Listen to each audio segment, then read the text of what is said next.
if I could be something else other than a glassmaker, like, you know, I'd probably be a farmer.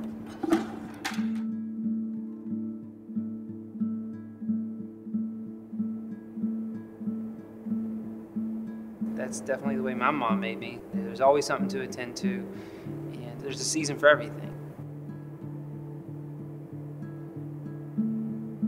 I mean, when I make a piece, like most artists, you really make it for yourself. You know, you make it because there's a certain curiosity, you know, that whether it's a technical approach that you want to take to it, or just, you know, that's what people, you know, eventually connect to. Like with any art, you know, they go and, you know, look at a Monet in a, you know, big time museum, and yeah, there's something about looking at, you know, lilies on a pond that everybody's done.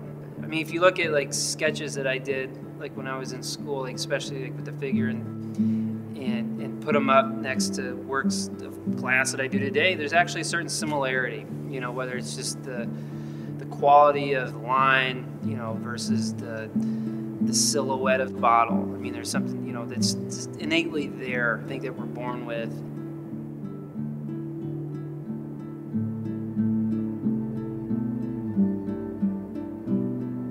My last critique at school, you know, like I said, I had an affinity for drawing, you know, especially with the pencil and graphite. And I was one of those guys that I could fill up walls, like with drawings, and like I could sit there and talk about it. And I did well. One of my instructors was like, Casey, it's time to bite the bullet. You're gonna have to learn how to make things. You know, you're gonna have to work with, you know, with the three-dimensionality of what these drawings stand for.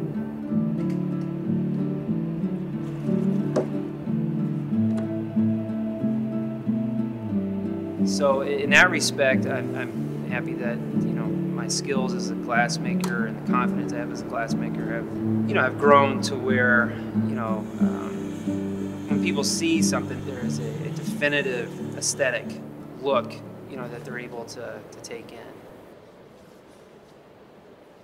Yeah, so up here is kind of really where it all kind of begins and ends. Actually, the hot shop is just kind of the middle ground. I mean, this desk has been with me since college. This May line at least has, and this is usually where most things start. In this particular piece, like these wrapped eggs, I've been making for actually quite a while. Ever since I've had my studio, it was actually one of the first pieces that I made, and it really just came from the idea of the egg in the nest. Another thing that I do a lot of, that I have been doing a lot of probably in the last 3 years, is working with silvering or mirror.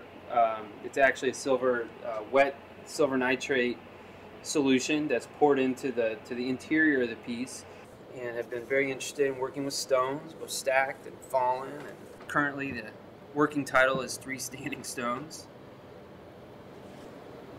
This piece is entitled Dandelion Dreaming, and of course it's inspired by days in the park, you know, blowing dandelions and making wishes.